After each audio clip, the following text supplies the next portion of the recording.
بەری 6 ساڵان vekirina kargehekê yan jî kampanyeka taybet li Rojavayê Kurdistanê ji hêla rejîma Sûriyê ve qedexebû. Lênha her kesê ku xwedan projeyeka bazirganiyê be, bihêsanî dikare kampanyeka taybet veke. Li bajarê Qamişlo bi dehan kampanî û kargehên berhemdana keresteyên xwarinê û yên pêşasaziyê hatine vekirin.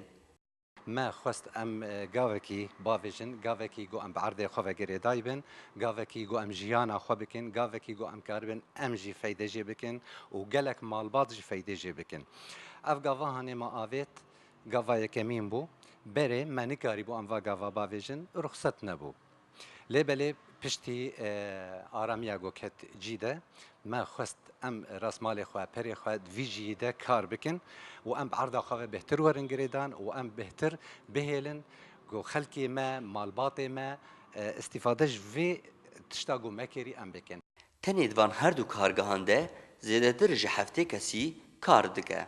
Vekirina van kargehan dibe derfetek ji bo kesên bêkar ku debara jiyana xwe jê qezenc bikin.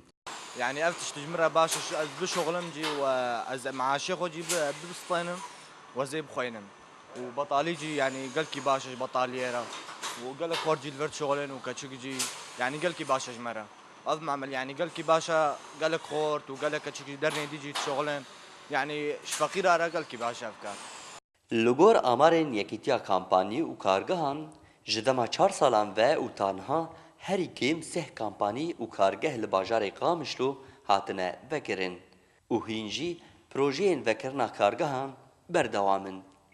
تم افتتاح أكثر من معمل طبعا ji berî 5 salan ve hejmareke berbiçav ji kargehan hatin vekirin û giştpêdaneke aborî li herêmê çêbû.